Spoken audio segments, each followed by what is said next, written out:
Hey, welcome back to the Real Estate Excellence Podcast. This is your host, Tracy Hayes. I am fortunate enough to be on the road today down at Century 21 St. Augustine Properties here in St. Augustine, Florida, the old city. And we're fortunate enough to have the broker Dirk Schroeder here and one of his top agents, Mark Trumbo. Welcome to the show. Thank you, Tracy. Thank you, Tracy. Great. So as I always like to start off every show, guys, just to give everyone a little bit of background of where you come. And Mark, if you want to start off, because we were talking pre-show, you were primarily in the restaurant business for most of your career before coming in the... Most of my career, yes. I actually started off here in St. Augustine in the hospitality industry, working at the Winn-Dixie down the road as a bag boy at the age of 15. Okay. Yeah, going to high school. And so I did love the hospitality industry, whether it was retail or restaurants. And then I worked my way up to becoming GM for third-party contract service, working for hospitals. I actually own my own restaurant. Used to be over in Crescent Beach, called Surfer Joe's. Okay. And I did help manage one of the local restaurants downtown for a good 4 or 5 years, managing that on St. George Street. So you went to St. Augustine High? I did. You are St. Augustine High? Class of 91. That's it. Wow. Okay. Yeah, just for my 30th college reunion. Go okay. Yellow Jackets. And then Dirk, you've been the broker here at this franchise, if I'm doing it correctly, 38 years, and the franchise is 40 years old. That's correct. Right. And we were talking pre-show. I was a little boy when they started. So being the oldest real estate franchise in St. Augustine, I know later in the show, I definitely want to dig in because obviously all the things that have changed, in 4 decades, obviously you've been here. But what were you doing? So the little story behind Dirk and I, for everyone, Dirk and I went to graduated from the same high school. He only went there a short period of time, but we graduated, not at the same time though, but he went to the same high school. So Mark, you probably didn't know the story. So I'm driving the agents from the St. Augustine, St. John's board over to Realtor Day in Tallahassee, and I'm driving the van, and Dirk's in the back, and he's chatting away as we're pulling in the parking lot, and he goes, "Yeah, I went to this little high school called Nauset." I was like, "What?" So that's our little claim to fame relationship there. Where was this high school at?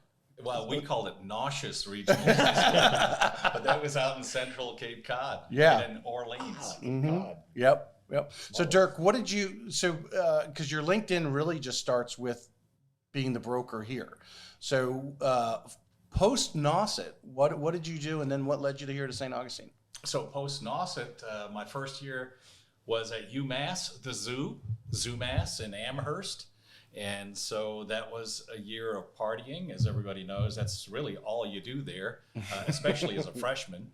And so fortunately, our family moved to St. Augustine 1978, 1979, and I got here in the summer of 1979 and completed my second year in Jacksonville at Florida Junior College, which is now called, I think, just Florida Junior College. I don't know. Is that the one that changed to the Florida State College? That's right. Florida State College. Yeah. That's what it is. The FSU people don't like that. Right. Yeah.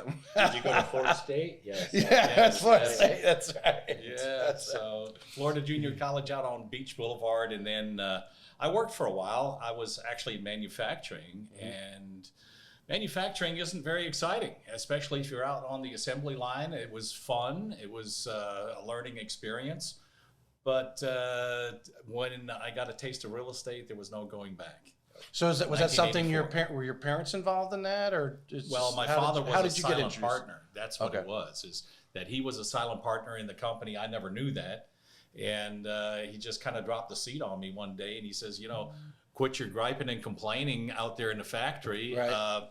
I hear that real estate is going to be fantastic in Florida in the future. And that was 1984. And interest rates were like 13%.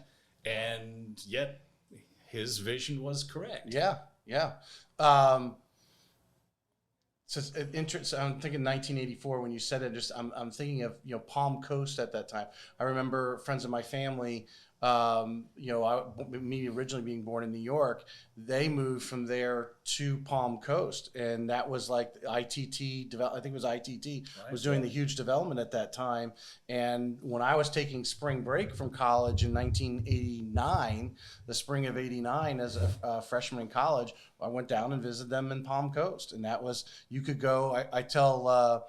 Matter of fact, up at my reunion, I said, yeah, at that time you could go buy a lot on a golf course that had no houses yet built on it, but buy the lots for less than $10,000. Yep. Yeah.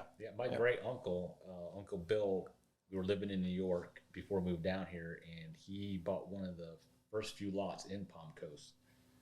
And when he moved down here, he built a house, and he was Elk Lodge member #1. Is that right? That's right. He had clout in the Elk Lodge world. So. Oh, cool. But cool. yeah, he had the vision to come down early, so panned out very well. All right. So since Dirk's career started a little bit before your career started, so Dad's not an agent. He just was involved in the financial back, I guess, however you want to describe it. So how at that time, 1984, how does a new agent get started? Yeah, so I wondered the same thing, and I talked to a friend of his by the name of Jim Everard, who was with Century 21 St. Augustine Properties, and Jim Costera, who lived right down the street from him. They were actually broker managers in the company, and Dad was the silent partner together with another gentleman who was a good friend of Jim Costera's. And so when I went to talk to Jim Everard, he said, just go here, take the class from Florida Real Estate Institute, and once you take the class, you're going to have to drive down to Orlando and take the state exam. And that was all done manually back in the day. Yeah. And so I took the class with Nancy Gentry, if anyone recognizes that name. She and her husband were one of the developers of Porpoise Point, as a matter of fact. Oh, okay. And that's so I took the class from her. I respected her knowledge and wanted to know more. And so after I got my license, I was told the next best thing to do is to get your broker's license. I worked for about a year before I started in on that venture. Right. And in 1987, I got my broker's license.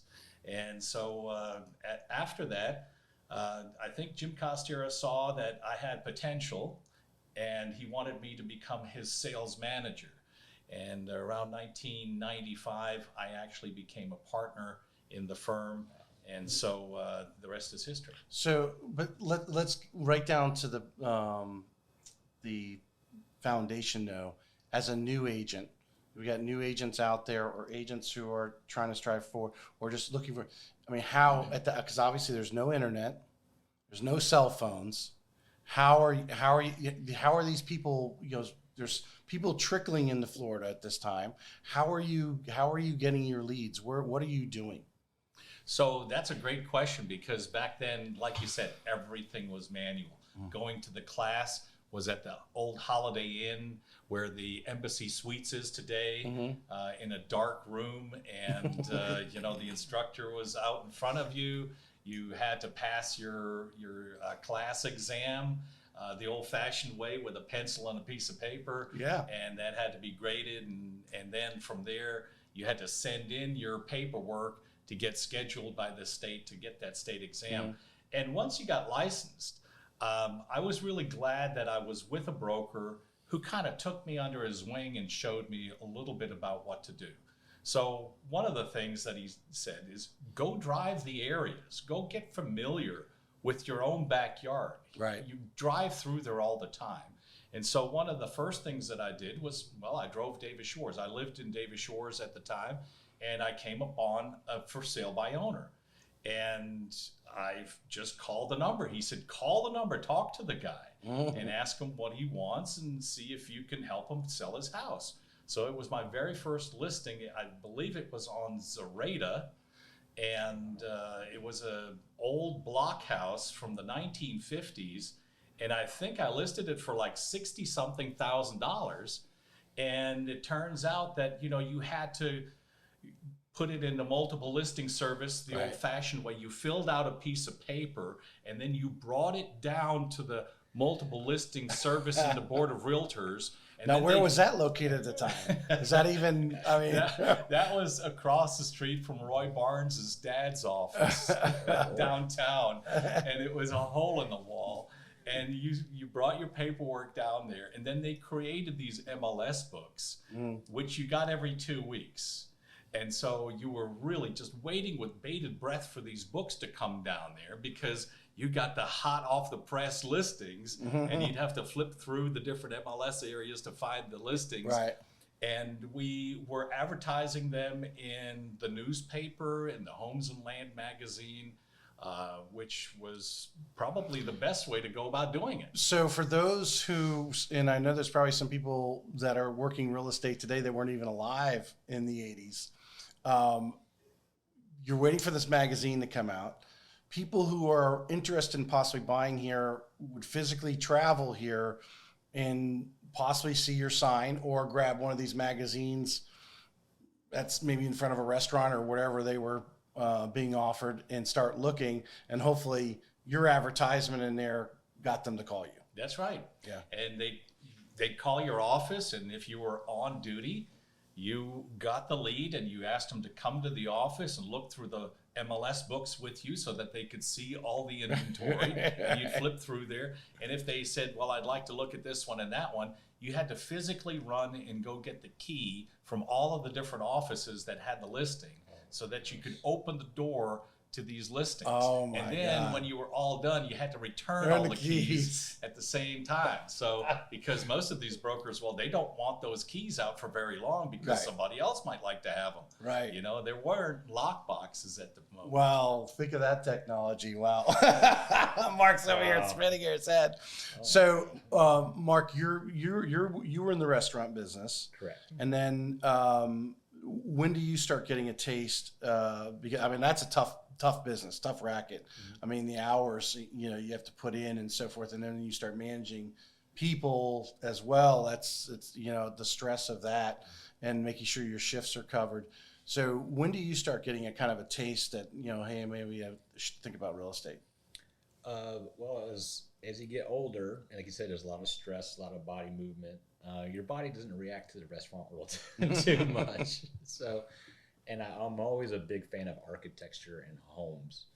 So I actually signed up for a real estate investing class, and that was kind of my gateway into real estate because I kind of loved the fact that you get to make money. It's more brain power and physical power. And so and my thought process was at the time was to mesh the two worlds together, giving great customer service to somebody and then couple it with real estate. The investment class, because you actually thought about buying and renting places out, flipping, Correct. whatever. What was your? So I do own a real estate investment company, Okay. and I do rentals. I do some flips, but I do like being a landlord, helping people out. So that was my gateway. And then I thought press turned down later. It's like, well, let me just turn this into become a real estate agent. And then I interviewed several brokers, and then I landed with Dirk because he actually provided me with the best information that what I was looking for. Right. And so that's kind of where it began. And I'm just calling this place home forever. So, okay, so you had a little different story there, and this is, I think, more relatable to especially newer agents now. And one of the things I talk about a lot on the show is finding the right broker. Correct. Where you said you met Dirk. What are if you were someone said I want to be in real estate to you today? Obviously, I'm sure you'd endorse Dirk because you're there, but Dirk may not click for everyone. Well, he paid me, but go ahead. He paid you to say that statement. Okay, but ultimately, it's important for a new agent. We all do things differently, and every broker does things differently. How they run their business. There's if I've spoken, this is the 104th episode or so. If I've spoken to 98 agents, all of them will tell you, or the broker will tell you, they run it just a little bit differently, and people connect with people differently. So if you were coaching someone new in real estate, so they want to get into it, and What would you tell them about that interview with the broker? When you go down with the broker, you need to find out this. Well, for me, it was about being able. I wanted a place to call home. Me personally, like when I land somewhere, I want to be there for a long time. I'm not a job hopper. I just want to stay there. So I was looking for someone or a broker that would marry what my ideals were in a family atmosphere. I didn't want super corporate structure because I kind of left that. Right. And so my questions at the time pertained more about training, because just from being in the investment side, there's a lot coming at you at one time. So I was cared about structure and training and long-term development. And that was my top 3 priorities when I was choosing a brokerage. I personally did not look at commission sides and all that stuff. To me, that if you do your job right, that would come. Right. But if you don't have the foundation to get the commissions, Well, the commission split means nothing. Many people said 0% of 0 is 0. And Exactly. you've got to get, you may not, although you're thinking long term, we know there's brokers that are good with really new people. Right. And there's other brokerages that more tailor to the more experienced agent and what they're being. But being able to ask those questions of that broker that meet your way you want to run your business. And it sounds like you kind of, because I think your early taste in the investment and being around these guys a little bit kind of got a little, gave you a little more insight of what you were ultimately looking for when you married a broker. Type of thing. That is right. Where the newer agents sometimes just go wherever their friend recommends and they realize that didn't work out. Now you started with another brokerage, and we don't have to mention the name, right? You said, what was it there that ultimately they really weren't giving you that obviously what Dirk was filling that space? Honestly, it was one-on-one conversations and connections. If I have a question and the question is just not for my personal sake, it's actually for one of my customers, I kind of need to answer right now. I don't want to, scheduling a question 5 hours down the road, your client's walking away. Right. So right. I got 20 minutes at 4:30. Yeah, exactly. Yeah, so, I hear you. So Dirk he told me this at the interview, he makes himself available all the time, and that has held true. I even got 10:30, 11 p.m. texts to prove it. So that was my big concern, and that's kind of why I just wanted to stay here. I left the other brokerage was the training and having someone available to answer these questions. Right. Because every transaction is different, and all these little nuanced questions pop up. And I'm not here to promote Dirk, but Dirk has the answer to every question. And I can honestly say 99.9% of the time he's always right.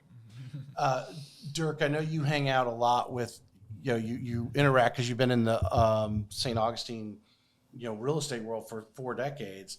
And we have a lot of real experienced brokers here. We can run their names, but obviously I see you guys together at the board. And in your discussions or as a broker for so many years, would you agree or just tip on the importance of the broker needs to be adding value to the agent? If you're no longer adding value, that agent now is looking. That's right. Yeah. No, that's very true, Tracy. I think when I heard Mark say what he was saying, I think back to my days with Jim Everard, because when I found that for sale by owner, I didn't know what to do. And back in those days, you had to get the information about that property by going to the property appraiser's office, which was on the 4th floor of what is now the Casa Monica Hotel, and pull the property cards for that property. Yeah. And you had to literally ask the assistants up there. Yeah, I believe it was, I can't remember the guy's name right now. It just escapes me. It's so long ago. But you had to go to the property appraiser and you had to get the property card, and it would give you the information about the lot size and the square footage. And then, of course, you had to find comps too, which would be in your comp book that came out every other week. So then you could find some comps, and you had to do this longhand. And that's what Jim showed me, how to do it in pencil, compare the listings to the subject property, make the proper adjustments based on square footage or condition and so on. Otherwise, I wouldn't have known what to do. Right. And I think back to those moments of him training with me. And I know how important it was for me to get that, because if I hadn't gotten that, I wouldn't have been in the real estate business. No. If I hadn't gotten his support and his training, because he was the guy that knew everything at the time. Right. And now I'm the guy that knows everything at this time. And I want to make sure that I'm there for the people that work for me, so that when they have a question, how to do a CMA, let's go into our MLS system. Let's go ahead and open up the PC and get in there and pull the comps off of the MLS system, and how to make adjustments and how to use the CMA program in Paragon, which is our local MLS system. Right. And most people haven't been trained in that. I've only taught that class at the Board of Realtors twice. Right. So I know I just offered that class, and they couldn't muster up 4 people to come take that class. That tells me there's a lot of people winging it out there, Right. which is not a good thing. And, although there's subdivisions being built, west of us where we're at here on Route 1 right now, there is a lot of unique properties, and you need to have some of those skills, especially as you start getting out closer to the water. And you might have a $4 million house next to an $890,000 home, literally next door to each other. Why? And you need to understand how to break that down and explain that to someone. And from a standpoint, obviously getting that listing appointment. Yeah. And know what you're doing. It's just while you were telling that story, it was spinning through me, the amount of technology we have being thrown at our industry, the real estate industry in general, whether it's the loan officer side or the agent side right now, for doing all sorts of things. How many different, you started literally like without a calculator, right? I mean, that's how primitive what you were doing with the pencil, calculating, drawing up everything. Now, obviously, with technology, you can zap, give me that comp, boom, boom, boom, and then and do it in such a short period of time.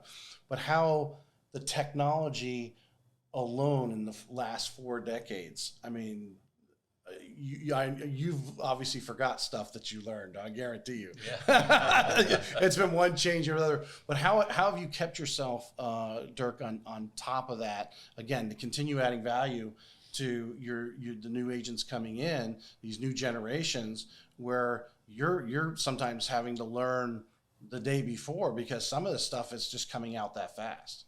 Absolutely. One of the things that I have always valued is, besides depending on my broker at the time, I knew I needed to get outside of that office and find other sources of information.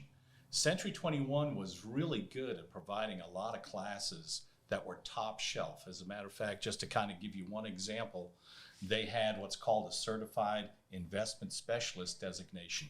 Century 21 approached the CCIM group, which is a Certified Commercial Investment Member. That's a very prized designation for commercial real estate.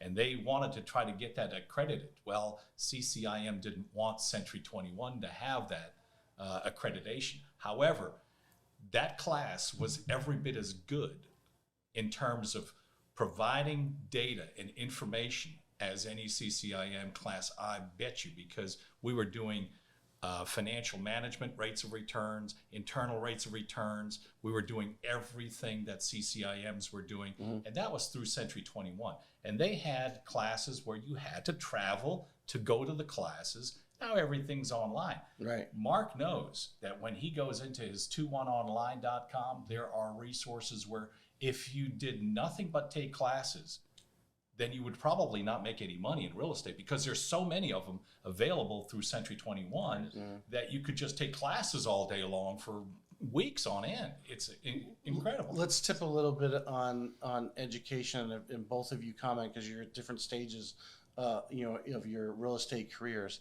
How important is it for an agent, especially today they're always talking about we should time block and everything, that you should be blocking time, whether it's for a class over at the board or whether it's an online class, or maybe even just listening to a podcast or reading a book or going to an event. How important is it to make sure you're spending enough hours a week, a month, continuing to sharpen your sword? For me, I was guilty of taking too many classes and not working in real estate. I'm glad I did, but I did not make that much money in the very beginning, but it was very helpful. And the further I got into my education and knowledge and how things should work day to day, I started creating my time blocking. And I came up with a number for each subject that I wanted to dedicate. Right. Reading, calling leads, creating social media, creating ads to get the listings and all that. Mm-hmm. So it's very important, and you just got to learn how your day works in your own personal family and how those days structured. For me, everything starts very early. Right. So you don't want to get carried away with it. Correct. You Simple. can, because there is so much knowledge out there, but you need to budget that, Right. you know, whether it's a week or maybe a half an hour a day, whatever it is, but budgeting education in there, but don't let it take away from the real important stuff, prospecting and actually getting a deal. Otherwise, you don't have anything to eat. Exactly. and honestly, one more thing I forgot in all this real estate stuff is I actually had a schedule in family time.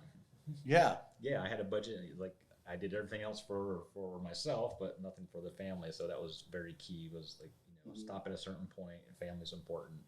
It's all gonna be there tomorrow. So Dirk, when a new agent's talking to you, and you know, you were talking about the great education resources that Century 21 has. What do you think? You know, I don't know if there's a defined number, but how they should schedule education as part of their routine. So the way that I do it here is that typically an agent and I will sit down out of the gate, and then we set aside about an hour, hour and a half, because after an hour and a half, I've probably worn them out. And then we schedule our next session for hour, hour and a half. And we just keep doing that. And I'll just keep bombarding them with information week after week after week until I think that they're off the training wheels. And so that's how it's done. You have to invest your time as a broker in them. Otherwise, they may fail as a result, because just like the experience that I had with Jim, if he hadn't taught me, I probably wouldn't be sitting here today. And you know, the other thing is that the Board of Realtors also has excellent educational classes, not because I teach some of them, but they have other good teachers down there, and they have people outside of our industry that are also called in to train. And so some of those classes are great. The other thing is this coming week, there's going to be an NAR convention in Orlando. Just happens to be in our backyard. Right. It's not always in our backyard, but going outside of your area and going to National Association of Realtors and Florida Realtors conventions, they have phenomenal educational opportunities. They have a rebar camp for all those techies like myself. I love technology. And, you know, you could take a lot of classes there, and some of them are continuing education classes. And so get outside of your town. If your broker is not doing it for you, you're going to have to seek it out. But a lot of the localized information about subdivisions, about where septic systems Zoning. are, where water is, zoning, and that kind of thing, land use designations and comprehensive land use plans, that's all part of what your broker should be teaching you, because otherwise you're not going to go into that field because you're scared of it. Right. Well, as we move west in the county, you know, all those things that you just talked about are going to come because there's land out there, and you know, whether it's been rezoned or obviously we know a lot of property out there on wells. Hopefully, you know, that's going to be a question. City water, well water, you know, and you know, you got to get it tested. You know, knowing this whole process is out there. It's not. You know, the cookie cutter subdivisions that are going up are great because the developers made everything easy with all that stuff. But you start going out and, you know, I just closed. I got the message here. 23 acres with a manufactured home out in Palatka. That's nice, couple watt. And having that surveyed and understanding, you know, it's not a 3/4 of an acre lot in a subdivision with city water and sewer. It's, you know, it's out there. Yeah. And then their outhouses and what's what you can have on there and what you can. And then of course some people take these manufactured homes and they add on to the manufactured homes, and that causes issues. And so the experience and having obviously a broker like Dirk, who I don't know, is there another broker in the area that's been practicing as long as you have here? I bet you there are, but very few. Of them. Very few as active as you are right now. So the plethora of knowledge. I know there is a title company in town. I remember them telling me, is because they went to, the county went to making everything electronic, that they kept all the original records. And you probably know who that title company is, but I thought that was interesting because can you imagine being downtown like in Lincolnville and just getting in an argument over the lot lines and St. Augustine can be taken away. We were tipping a little bit on another topic that comes up often, and you mentioned it by like going to NAR. How important is it to show up? Whether it's just to your sales meeting here at Century 21, to going over, utilizing the board and all its education, to really getting out and like going to a NAR event or a social and meeting other agents, because you just don't know who's going to be on the other side of that transaction. Great question, Tracy. It is, to me, it's a lifeline because you can only go so far within your community, and then you've got to go outside the community. Obviously, through Century 21, we're the world's biggest network of real estate offices. Yeah, there are physical offices in Germany and Japan and China and France. That's great, but you need the education. Those are just connections. Those are referral connections worldwide. These are connections to people here in Florida, and in particular, the Florida Realtors Convention is, to me, the most important one because they deal with Florida issues. NAR is more generic, if you will, because they have to broadcast on a bigger net scale, national issues. So the Florida Realtors Convention is, in my eyes, much more important. Getting plugged into networking events there, passing out cards, talking to people, attending. Like for example, they have all kinds of different committees. Getting plugged into serving on committees, you make new friends, you learn more things. Getting plugged into leadership at your local board of realtors and the multiple listing service. You asked me earlier about how do I transition from those MLS books through all that different technology, the dot matrix printers and those screaming modems and stuff. Fax machines. Yeah, we had to do all that, but I can tell you this, I've been president of the multiple listing service 3 times over the last couple of decades, and I've probably served 15 to 16 years on the MLS side, and that's where the technology lives. So that's why I wanted to be there, because I wanted to make sure I'm plugged into the technology. When we switched MLS vendors from the old, I think it was a CoreLogic product called Innovia to the new Black Knight product called Paragon, I raised my hand immediately and volunteered to go out to Kansas City to become an instructor for that. So I'm a certified instructor for it. So I got to know that system from the inside out, and then I could teach it to others. And I don't mind going down to the Board of Realtors and teaching others either, because we have to work together sooner or later. We're not adversaries in this business. We're co-brokers. We work together. I was really focusing on that and lost my question on that. I had a next question loaded up in my head because I don't have my notes with me because Dirk threw a screwball at me, curveball. Yeah, I didn't know Mark was going to be with us, so my whole platform here this morning was thrown off. But that's okay. We're right on the pace of what we want to do. Hey folks, this episode was produced by Streamline Media, the #1 media company for helping brands generate content that converts. I knew I wanted to start a podcast to reach more people and bring value to the world, but I did not have the time or the knowledge. Streamline Media became my secret weapon to building my show.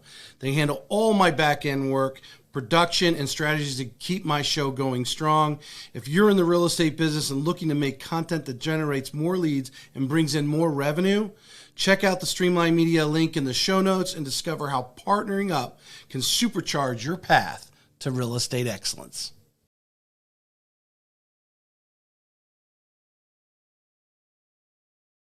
Let's dig into Century 21. Let's dig into, I want you guys to really talk about what you're doing here, Mark is an example. But what you're doing at Century 21 St. Augustine properties, as far as what are you now teaching this year versus last year in a form of coaching? Because I imagine last year with multiple offers being given, there was a lot of coaching going on, like how in the world do we handle this? Because it's usually pretty easy for the listing agent to find one, but when you got 20 stacked up or more in front of you, how do you actually go through that? I imagine you spent a lot of time. And then now, what are we doing with the current market conditions and informing to make sure your agents are still moving forward and being fruitful? Yeah, so another good question, Tracy, because we've worked through the ups and downs in this business several times over the last 38 years that I've been in it. Back in the late 1980s, it was the S&L crisis and the situation in Kuwait. In 1991, that was a retraction in the market. We have worked through traditional markets in the 1990s where you could almost predict how many transactions were going to take place every month, every year, because it was that predictable. And then obviously we also saw the run-up from 2002 roughly to 2006, where the market was going crazy, and we experienced those multiple offer situations just like we did within the last 2 years. And then we also saw the crash afterwards, and it was tough to endure that crash. A lot of real estate companies did not make it. A lot of realtors are doing different things now today because of that. But obviously planning your company finances carefully was the way to survive, and you had to do what it takes and work extra hours and work hard in order to endure that. But training our agents today compared to what was happening 2 years ago, multiple offers, we were training them on how to structure their offers to make them stronger, to make them more acceptable to sellers. In terms of sellers, it was how to negotiate to the best of your ability so that you're not leaving money on the table. Now the market since June 1st has changed quite a bit. And so we're seeing that change, and we're also talking to our agents about expectations in a traditional market. This market is very much compared to a 2019 market where the market was kind of strong and steady. And that's what this market is right now. It's strong and steady. And Florida and St. Augustine in particular is going to continue to remain strong. We're actually expecting 39,000 new residents in the next 5 years here in St. Johns County. So we're sharing that kind of information with our agents so that they can have realistic expectations, that they know what to anticipate, how to deal with people differently.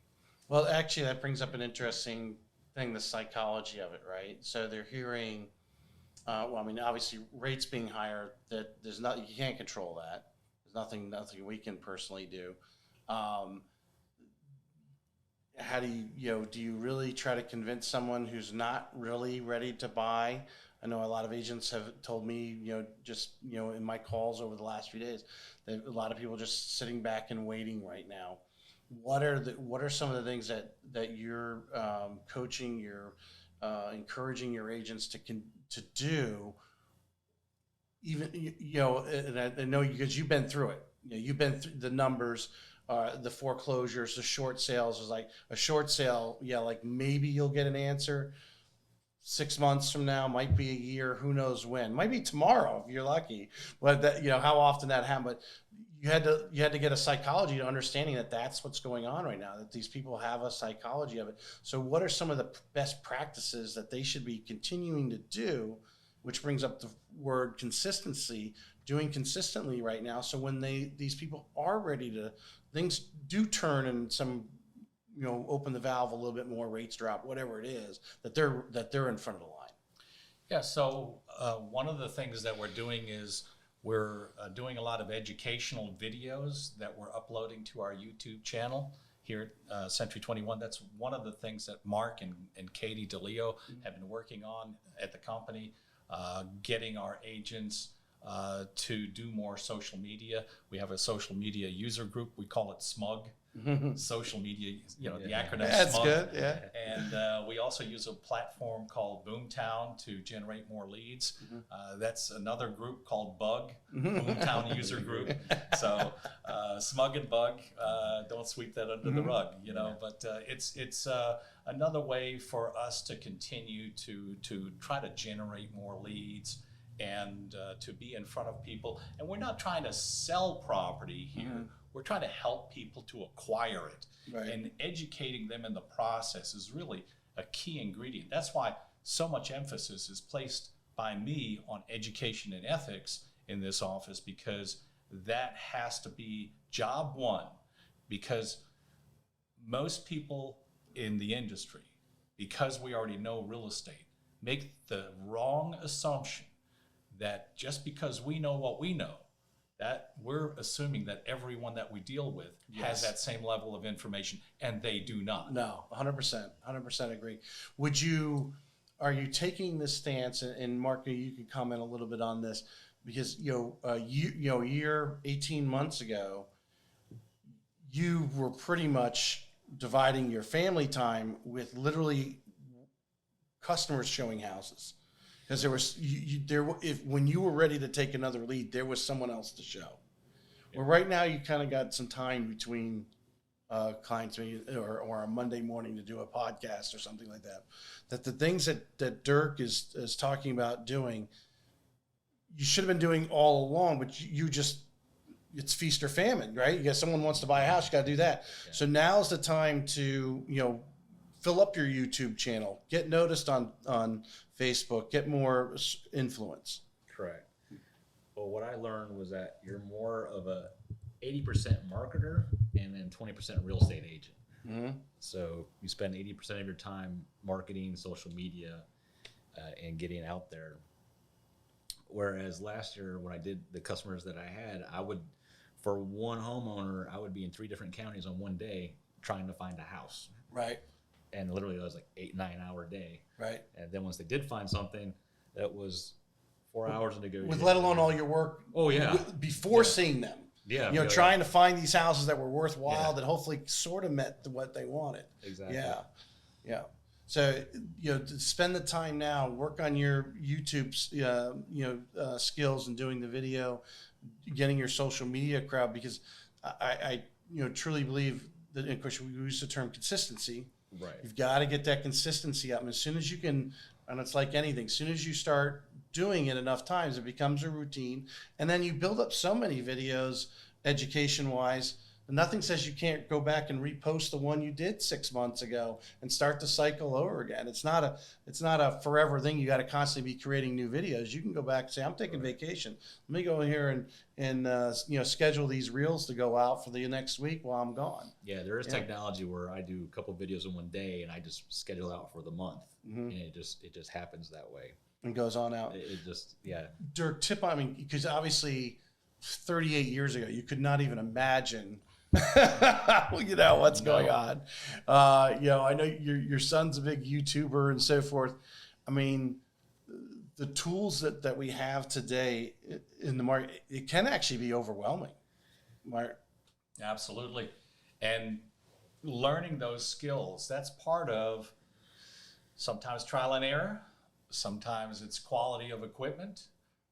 And other times it's going to Florida Realtors conventions, because I learned something about YouTube from another guy who started a channel over in Paris, and he's doing a travel channel.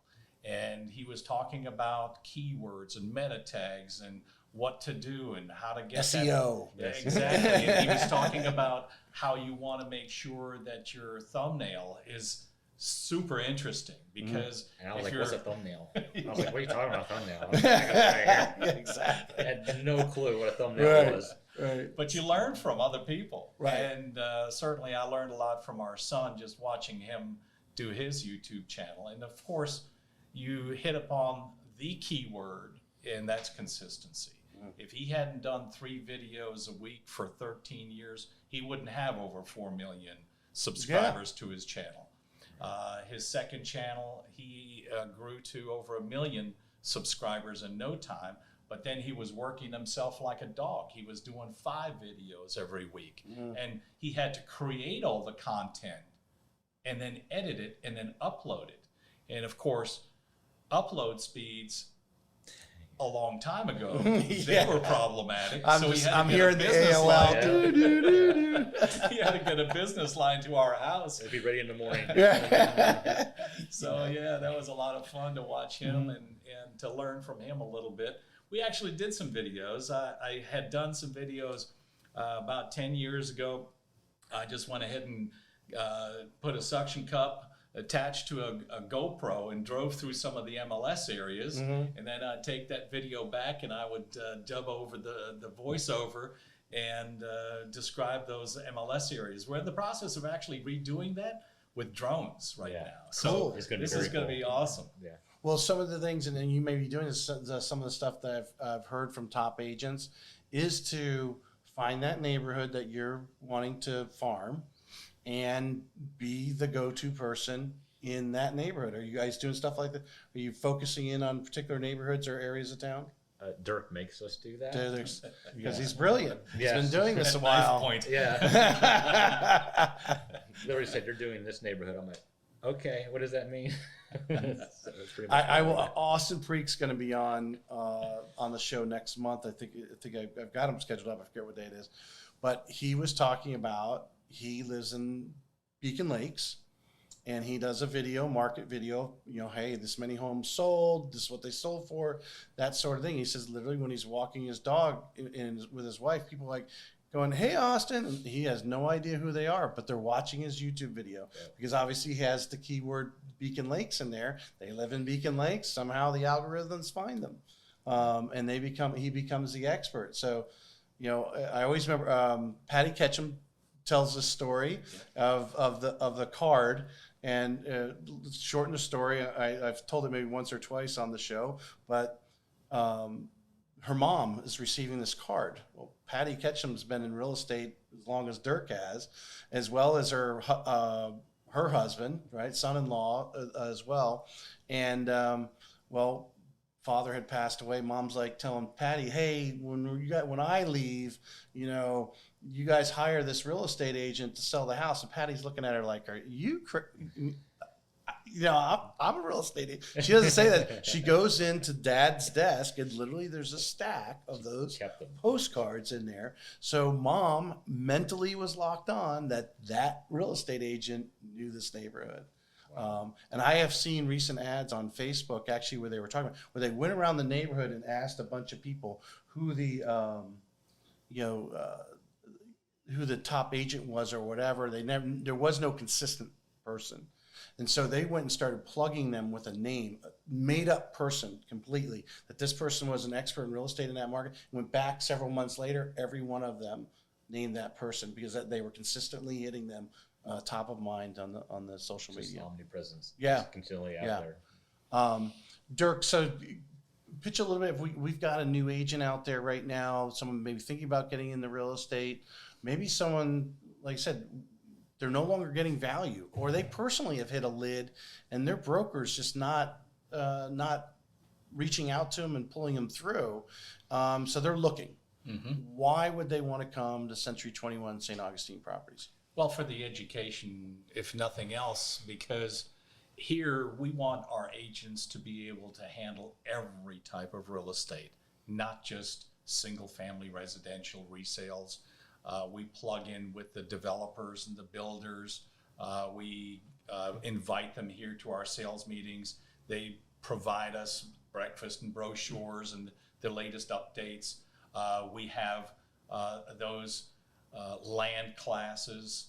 I'll just get crazy and say, well, this is land week, and we're going to do 2 land classes this week. So we're going to do one just on vacant land contracts, and then another one just on land issues. Mm-hmm. So we cover everything from comprehensive land use plans, the maps, what are issues that people can run into when they buy land, whether they're an end user for single family or they're a developer. So we cover all the bases. When we do commercial investment classes, We cover everything that somebody could possibly buy.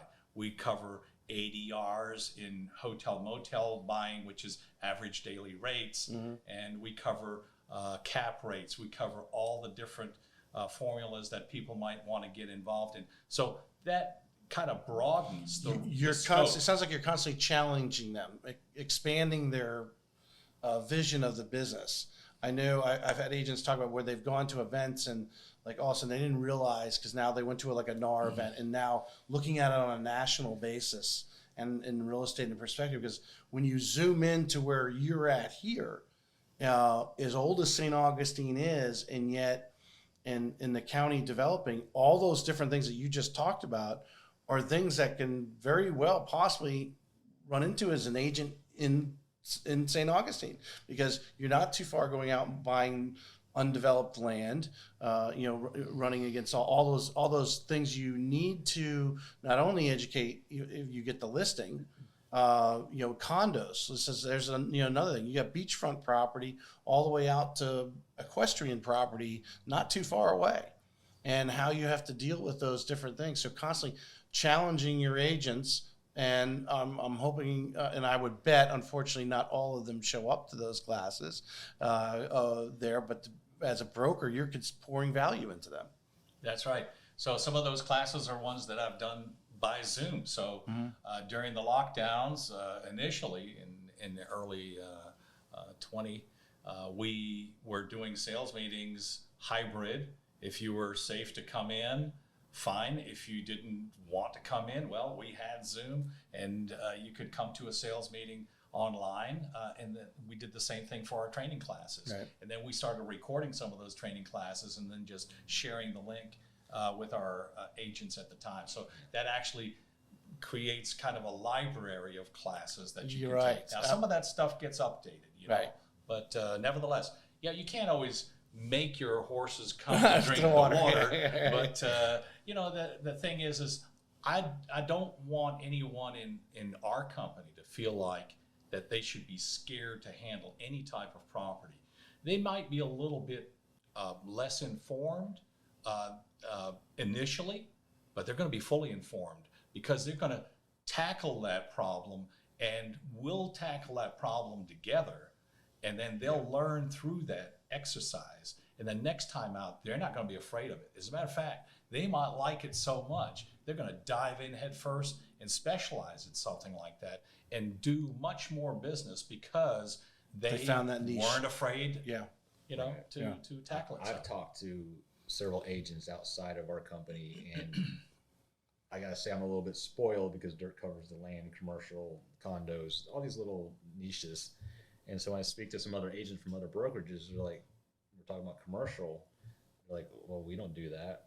We don't do this. And I'm like, I kind of take it for advantage that he covers all those things. I think it's the norm, or I suppose it's not the norm for other companies. Well, and I can imagine some of the agents that you're talking to, I'm sure we can exchange names in where they're at, more than anything else.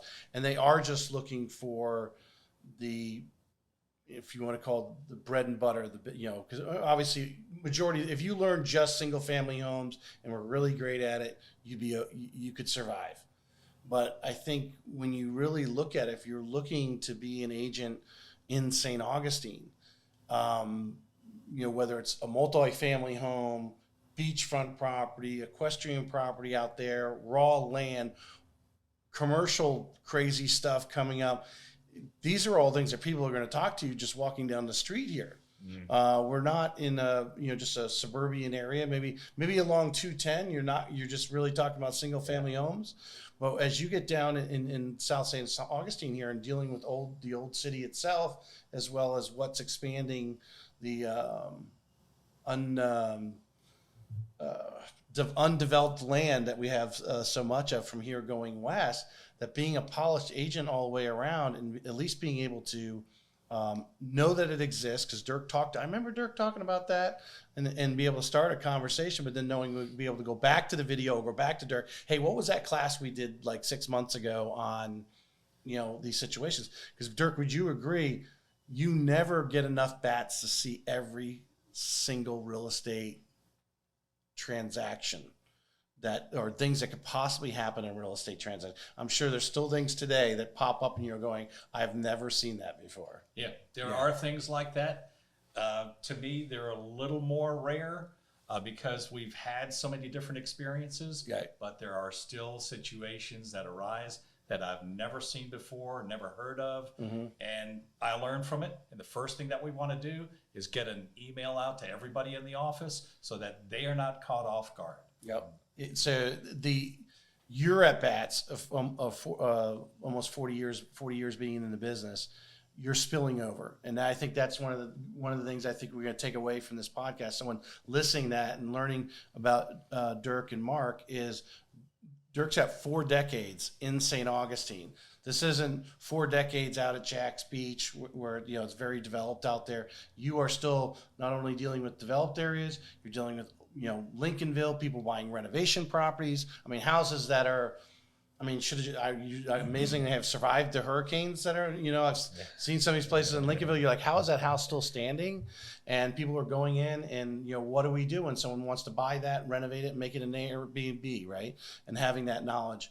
Matter of fact, when I bring up Airbnb, do you want to expand a little bit? I know there's a constant battle downtown here. I'm sure you guys have clients that are coming in and, hey, I want to go out here on St. Augustine Beach and get a place for Airbnb. What's going on in from the county level down to the city level as far as dealing with the Airbnb? Because I know there's been some conflict.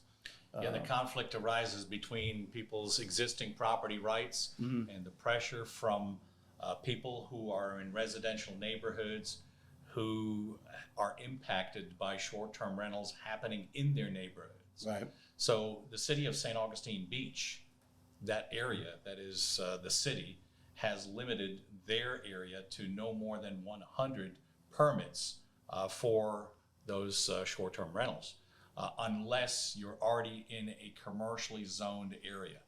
St. Johns County does not have any restrictions yet, but there are some forces that are trying to drive some legislation, or at least for consideration, to do some limitation on that.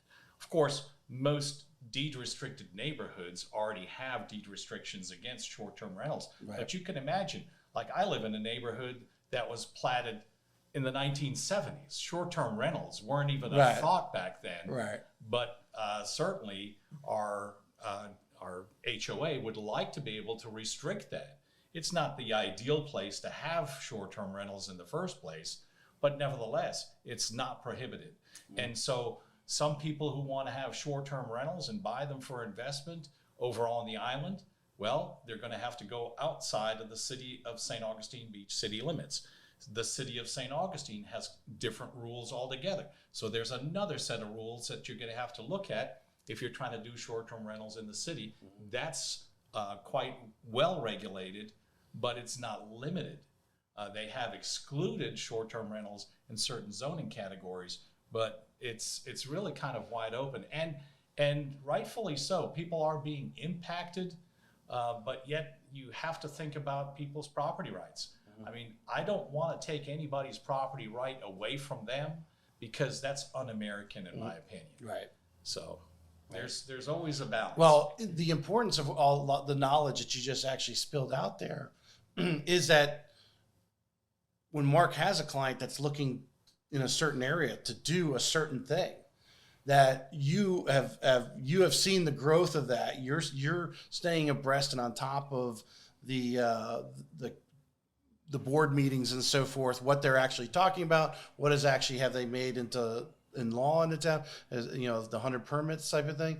That when someone wants to buy in the area, they need an educated agent, they need an educated broker to explain to them, okay, if you want to do that there, this is your problem, versus just going, hey, whatever, yeah, I'll sell you the house. Now, hey, I sold you the house. The permit's your problem. That's right. Yeah. And the other thing that comes into play is short-term rentals used to be called a hotel. So those same kind of rules apply to how do you analyze this investment, short-term rental? Well, you analyze it the same way that you would a hotel room. Right. It is a series of rooms that you're going to rent out short-term. So what is the average daily rate that you're going to charge? What is the going occupancy rate in the industry right now? Can I continue to depend on that, or should I be more conservative and peel it back? You know, if everybody's 70% occupied, should I run my numbers on 60? It would be a smart thing to do. And if everybody's charging 180 per night, well, should I run my numbers on 150? Well, yeah, that would be a smart thing. And while I'm making this purchase, how much are my real estate taxes going to increase? Very few people ask those questions. Yes. I mean, those are questions to be asking instead of, oh yeah, this is a great investment, and have somebody sell it to you. Right. Instead of somebody sitting down and educating you about it, possibly even talking you out of it, because, well, you're going to hate that realtor for selling it to you, because a year from now you're going to need to unload it.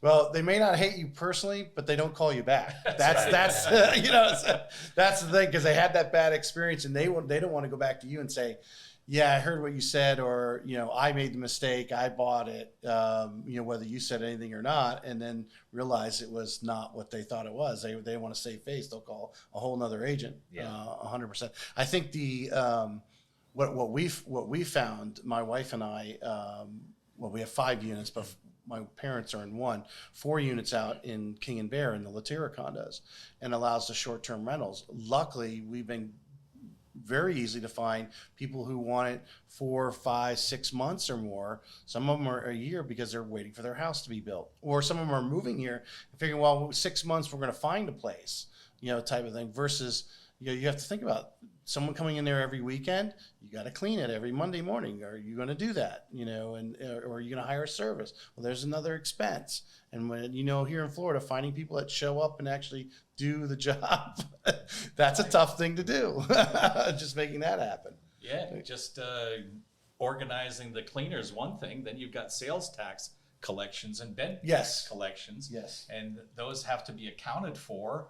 And who's doing your accounting on top of all that? Are you doing that on a spreadsheet, or are you hiring somebody out? So there's so many different considerations in short-term rental investments, but this is just one small aspect of real estate investments. Right.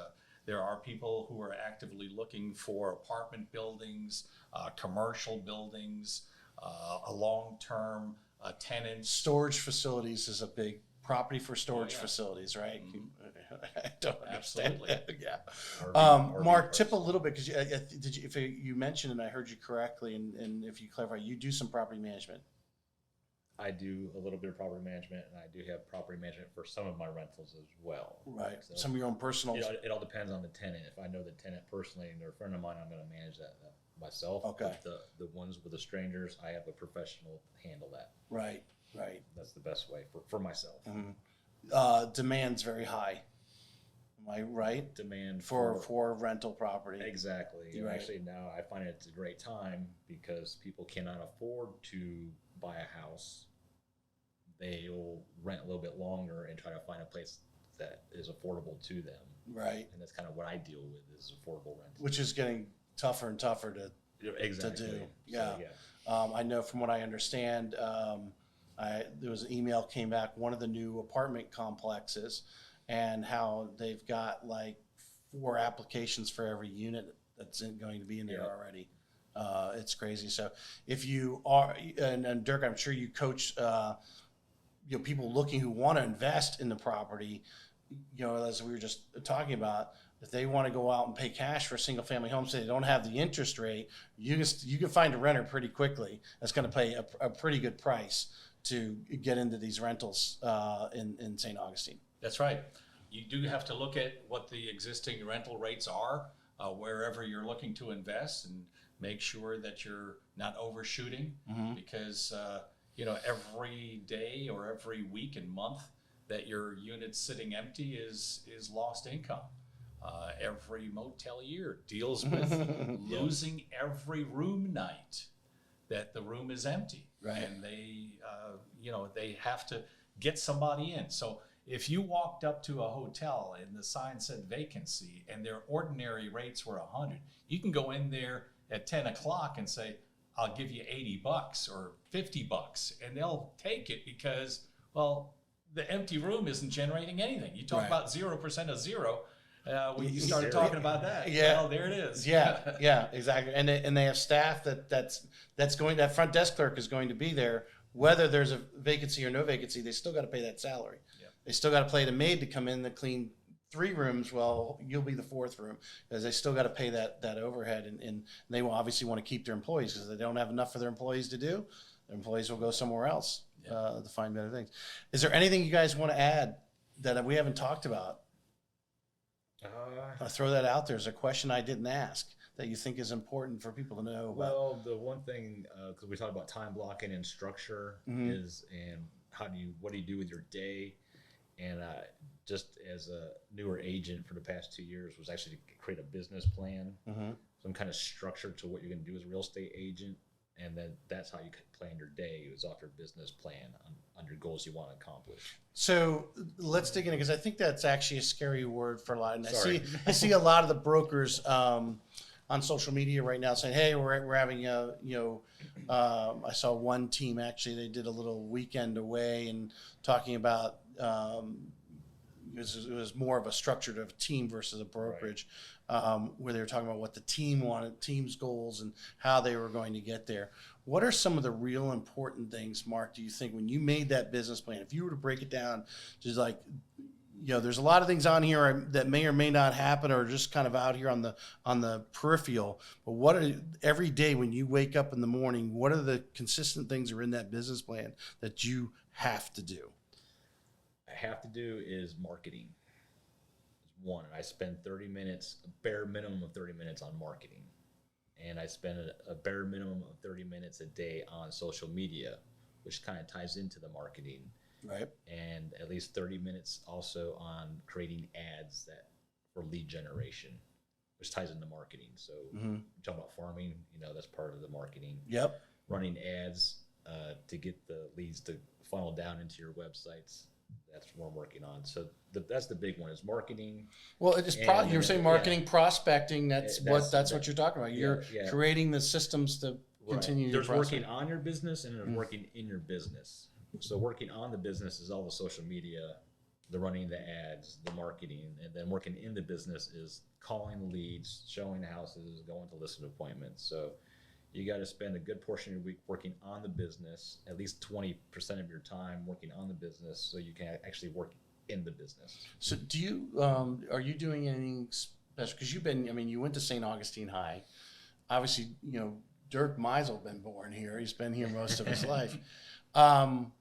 What do you do for your circle of influence, the people that know you, know your family, with everything without real estate? What do you do to stay in front? Or what do you like to do to stay in front of them, or keep reminding them that you are a real estate agent and that they have a friend moving in, or if they want to sell their house, that they need to call you? Well, I do send. Honestly, I still send out cards. I don't do the handwritten, computer-generated handwritten ones. I actually got a 99-cent stack of cards from the good old Dollar General, and I got little reminders on my calendar, and I do send out the cards for like the big times, like the holidays and whatnot. And then I have emails that I follow up with throughout the year. And it's just sometimes I just even do simple text and say, "How are you doing?" I did that for someone who I haven't spoke to in 6 months, and they go, "Hey, great!" And we started a whole other conversation just based off a simple text saying, "How are you doing?" Just thinking about you. Right. And they were thinking about you. Yeah. And so, it just goes staying top of mind. Yeah. The social media is good and it's great. Obviously we want to perfect everything we do, but be consistent there, but be consistent on the I'll just call it old school ways. I would even call text message somewhat old school, just reaching out and saying hi to someone. A lot of times people are busy and they can't take your phone call. They're eating dinner, eating lunch, and it's like, "Hey, I'll call you back." But just to say a text message, say, I was thinking about you. Hey, what's up? Haven't talked to you in 6 months. How's the kids? Type of thing, and get them response, let them know you're thinking about them. Yeah, because I take pictures of them at the closing table when they're the happiest, and I got them on my phone, and then I buy the prints, and then one at a time I'll put that in the card, to remind them that, hey, you bought a house for me, just thinking of you. Yeah, That's boom, mentally placed. That's it's cool. tangible in their hands. Yeah. They can't swipe it. They got to put it down and, physically tear it up and throw it away if they want it done. Dirk, I mean, you've had some agents been with you for a while.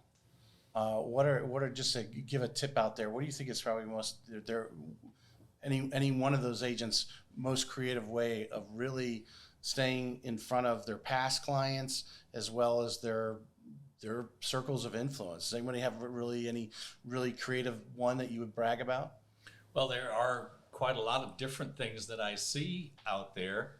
Some of them are like Mark, old school ideas. I've seen people buy brass knockers on the front door that are engraved with the new owner's name. And every time they walk up to that front door, they remind who remember gave the it to agent. them. Gloria Worley in the office, she buys these calendars, magnet calendars that are on your fridge. And she'll peel off and put her business card on top. And she swears she gets calls off of those calendars. And if those calendars don't come to the house at a certain time of day, she'll get a phone call from someone saying, "Where's my calendar?" There are some people like that. I've thought insurance agents get those calls all the time. But I can tell you what I do, just to kind of dovetail on what Mark was talking about, is I like to use some local publications that are outside of the St. Augustine Record, because St. Augustine Record is trying to get away from paper. People love their paper still, especially a lot of the older folk that live here in St. Augustine. So I have one company that creates a magazine for me, and I write a little introductory article in there, and I handpick the recipes, 2 different recipe cards with my name and contact information on that, and they'll tear them out and they'll put them in their little recipe book and stuff. And then I also write for the St. Augustine Observer. That's Cliff Logston's magazine, and he also has another twin magazine for the Beaches Journal. And I write a piece in there called The Diaries of a Shore's Granddad, which is always a fun write, light and easy to do. And then I do, instead of doing advertising in there, I write a piece called Only You Know and I Know, and it's all about real estate education and trying to educate people about either what's happening in the market, or maybe it's something about like what's a survey, what kind of problems do I run into with surveys, what's title insurance, how do I interpret a title policy when I see it, things like that. So it's all, again, going back to education. And I can tell you that I've had people call me off of that, and they'll say, I remember reading that about what you wrote in there, and I appreciate you doing that, and that's why I'm calling you to list my house or my condo. Yeah, 100%. I mean, you can see the difference. 40 years, creates magazines and magazine articles. 2 years, I go to Dollar General and get my car. So you can see the experience gap here. Well, in the cost of in your consistency in it, you spend some time. I mean, obviously we get paid very well in the business, and of course the prices of homes have gone up over the 40 years from the $60,000 one you were talking about. Right. I don't know what that house would sell for today, but when you think about it, what the time and energy you spent on it. If someone told you, hey, write 52 articles or 12 articles, whatever, how often that comes out, and you'll get this real estate deal that pays this much, you would do it. If someone told you were guaranteed that was going to happen. And that's where you got to dive in with the consistency of doing it and your consistency. And obviously I think I appreciate, like I said, some people want that paper. We have a lot of retirees here. They want to sit down in the morning, beautiful sunshine like this morning was, open the slider because it was nice and cool breeze, come in, read their paper and have their cup of coffee. That is what they've been doing for 60, 70 years. Yeah. And to be able to provide that, and you're right there in front of them when seeing it. It's the same as us doing the social media and popping that reel up to our crowd. There is that other crowd that isn't sitting there attached to their phone all day long. Well, right? you got coffee and a newspaper, and you got a Monster Energy drink and a cell phone. So, The only thing we're missing is the radio station. We're doing a old school radio station. What's your radio? If you guys are good, I appreciate the show. I think we'll get some great content out of this. This is really good. No, I enjoyed it. Thank you, Tracy. Thank you, Tracy. Thank Appreciate you. it. Appreciate you. All right.